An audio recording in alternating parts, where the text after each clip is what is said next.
Conductors store electrical energy. If the energy of a conductor is Q by 2, this is the electrostatic potential energy. Since we defined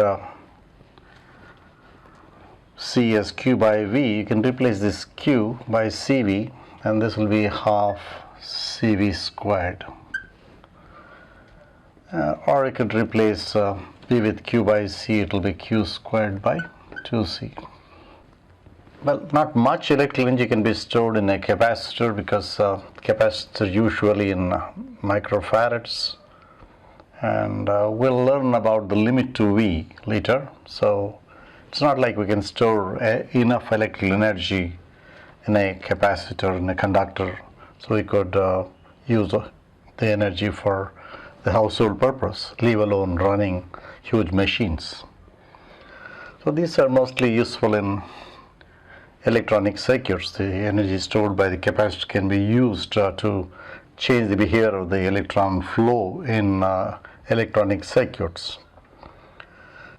Isolated conductors do not have large capacitance. So we add conductors so that we can get a greater capacitance from the system of conductors. Let's see how. So this is a conductor having a charge Q. It's potentially some V, say. Now if you bring near this an uncharged conductor,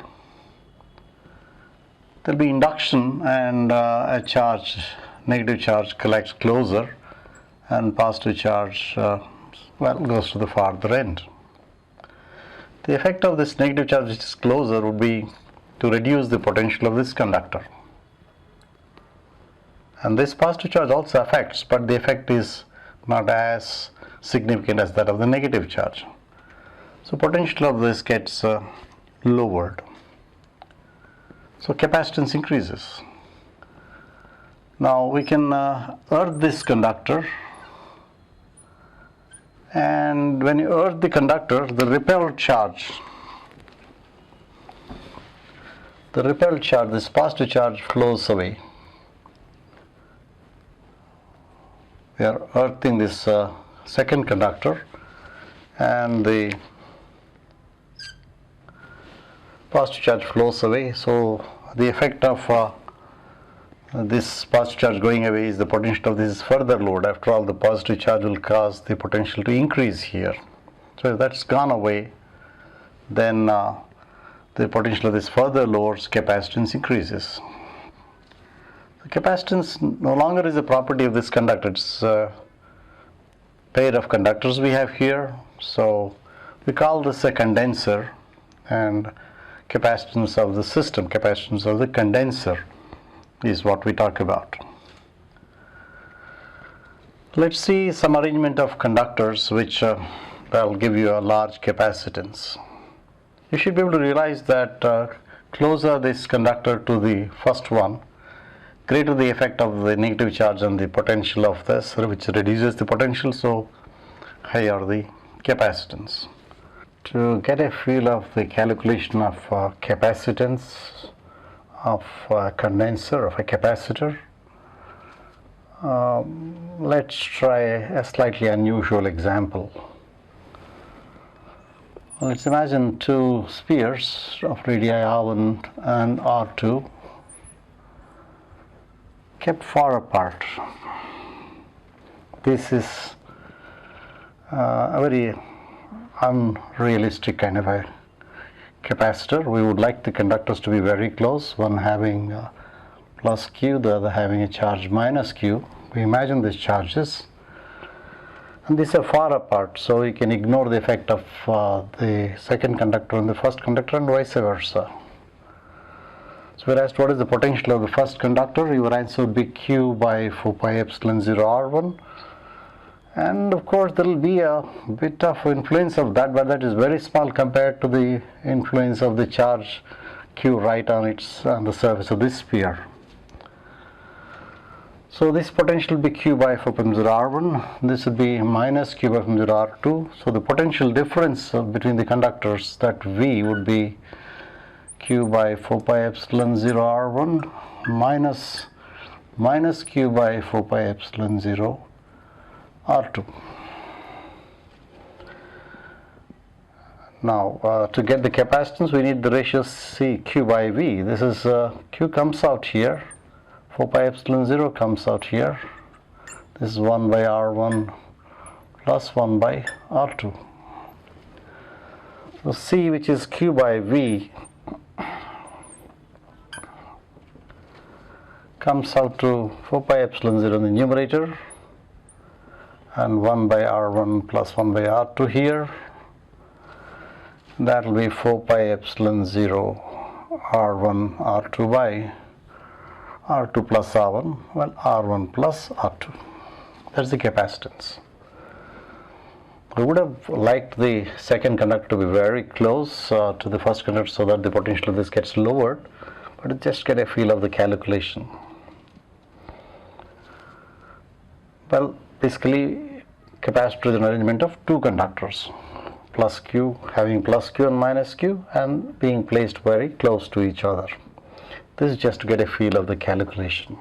Let's do something slightly unusual. Let's imagine I charge Q1 on this and I charge Q2 on this. This is not an ideal arrangement. The idea is when you connect the two conductors, this charge plus Q should neutralize that minus Q, and none of the conductors will have any charge left after they are connected. But in this case, when you connect them, this charge Q1 plus Q, the total charge, will divide in the ratio of radii to acquire a common potential. So charge available for flow, we have to find that out. And let's first get the potential difference. This potential difference V is Q1 by 4 pi epsilon 0 R1 minus Q2 by 4 pi epsilon 0 R2. And the charge that would flow from one to the other when they are connected, that's the charge stored in the system, that's charge available for flow. Not Q1 or Q2, nor is it the average of the two. So, well, when you connect these two, if the charge that's left out is Q1 dash here and that's Q2 dash, this Q1 dash plus Q2 dash must be equal to Q1 plus Q2, charge is conserved here. And that Q1 dash by 4 pi epsilon 0 R1 must be equal to Q2 dash by 4 pi epsilon 0 R2. That is, the final charge will be in the ratio of radii. So if you divide Q1 plus Q2, the total charge in the ratio of radii, will get the final charge. So Q1 dash would be Q1 plus Q2 into R1 by R1 plus R2. So this is the final charge in this conductor. We can find Q2 dash. Q2 dash is Q1 plus Q2 to R2 by R1 plus R2. What is the charge that is flown from this conductor to that conductor? We had originally Q1, now we have got Q1 dash, so Q1 minus Q1 dash. So the charge that is flown, say, let's call that Q, this charge that is flown from one conductor to the other when you connect them by a conducting wire, now that will be Q1 minus what is left here, Q1 plus Q2 into R1 by R1 plus R2. So let's simplify this a bit, and you would get this as Q1 R1 gets cancelled, say Q1 R1 minus Q1 R1, then Q1 R2, Q2 R1. So Q1 R2 plus Q2 R1 by R1 plus R2. That is the charge that is flown from one conductor to the other. Now, how do you find the capacitance of the system? C would be the charge that is flown, this one, Q1 R2 plus Q2 R1 by R1 plus R2 divided by, well, potential difference, which is this, that is 1 by 4 pi epsilon 0 q1 by r1 minus q2 by r2. Let me check this out. This must be minus q2 r1, right? This must be minus q2 r1. Check that out again yourself. After all, you have a minus sign here, minus q2 r1. So that's it. You can see when you take the LCM, minus q1 r2 minus q2 r1 gets cancelled out. So the numerator is cancelled out, and then this is 4 pi epsilon 0 in the numerator. This goes up, r1 r2 by r1 plus r2. This is exactly what we got even earlier. So it doesn't matter what you imagine, this q1, q2 or q1 minus q. The ideal arrangement would be to have entire electrical energy made available to us. So that will be if you have q and minus q. I imagined q1 and q to just show the calculation works this way. We'll look at the ideal capacitor later on. This is just to get a feel of the calculation. Two conductors having plus q and minus q separated by some distance. That distance must be small. In this case, we assumed they are far apart to just get a feel of the calculation. Let's find the capacitance of a spherical capacitor. We have a spherical conductor and another spherical conductor surrounding it.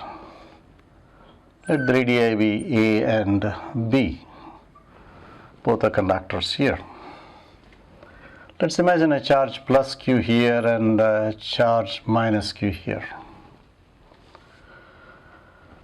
Well, the capacitance of this system is the ratio of charge on, say, the positive conductor. These two are positive and negative, equal in magnitude. So, and V is the potential difference in this case. So what is the potential of the inner conductor? It will be potential of the inner conductor is q by 4 pi epsilon 0 A, that's due to charge in itself, and the potential of this here on the surface of this conductor will be anywhere inside, actually, due to the negative charge will be minus q by 4 pi epsilon 0 B. That's the potential of the inner conductor. And for potential of the outer conductor, well, charge minus q can be assumed to be at the center, charge plus q could be assumed at the center, so potential here will be 0. Remember, to find the potential to a spherical conductor outside it, you can assume the charge, all the charge contained, well, at the center. And for the minus q, well, anywhere on the inner surface, potential will be same from inner surface anywhere inside, so that will be minus q by 0 B. So potential due to this system outside will be 0. So potential of the outer conductor is 0. So potential difference, let's call that V. V stands for potential as well as for potential difference. Will be q by 4 pi epsilon 0 into 1 by A minus 1 by B. This is the potential difference. And capacitance is a ratio of charge to potential as usual. This is the potential difference now. So this q by V, I think you can see it comes to q by, this q gets cancelled, or q by V, 4.0 comes up, 4 pi epsilon 0 divided by 1 by A minus 1 by B, and this will give us 4 pi epsilon 0 AB by B minus A. So again, if conductors are large in size, A and B are large, so capacitance will be large, and the gap, if the gap is small, the capacitance will be large. So two conductors of large size placed with a very small gap will give you a fairly large capacitance. One interesting case, one special case here would be, say, if A is very close to B. You can replace this by, say, a squared. So this would be 4 pi epsilon 0 a squared. By maybe say that gap, let's call that d. The gap between the two is d, say. 4 pi a squared is the area of the, well, surface of the inner conductor, and since a is equal to b, that's also the surface of the outer conductor. So this would be epsilon 0 a by t. So this makes a point clear. This is in case when a is very nearly equal to b. So which is the way you would want a capacitor to be, because you want large capacitance. So make a very close to b, and so you can ignore that small difference in calculating the area. Well, this 4 pi a squared is nearly same as 4 pi b squared. Let's calculate the capacitance of a parallel plate capacitor. Now say this is a large plate. I'm not showing the thickness. There is another large plate placed close by. They are of equal area A each. There is charge Q on this and minus Q on this. So there is a plus Q here, say minus Q. They will be on the inner surfaces. The electric field here, due to this positive charge, if sigma is the charge density here, that will be sigma by 2 epsilon 0 to this side, away from the plate. That is towards the negative plate, and due to the negative charge, the field will be towards the negative plate, that is in the same direction as due to the positive charge. There will be another sigma by 2 epsilon 0. The field in the gap is sigma by 2 epsilon 0 plus sigma by 2 epsilon 0, which is sigma by epsilon 0. So the electric field in the gap is sigma by epsilon 0. And the potential difference, we don't have a formula for the potential of a plate. So we now have an interesting way of doing this. Find the field strength in the gap. If the gap is d, then the potential difference, which is V is symbol for potential as well as potential difference, right?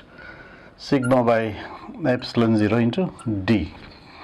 So capacitance C is Q by V. Q is sigma A, is it? Sigma is the charge density by, well, potential difference V, which is sigma A by epsilon 0 into d, and this will be epsilon 0 A by d. This is the same formula as what you got for spherical capacitance. A and B are very close. Anyways, this is the capacitance of a parallel plate capacitor. So in fact, you don't have to place minus Q on this conductor. If you earth this conductor and place a plus Q on one of the conductors, then minus Q appears by induction and plus Q will flow away to the earth. And when you want to get that charge to flow, you can connect these two again by a wire, and this plus Q flows and then neutralizes that minus Q. So, well, it can be kind of, it's called a condenser because just like water drops appear on a cold surface of a bottle taken out from the refrigerator, this minus Q appears on the inner surface of this conductor when you place a plus Q on it. So something is condensed there. It's condenser, it's called. Now we call it capacitor. So this is a parallel plate capacitor. We'll be using this quite a lot.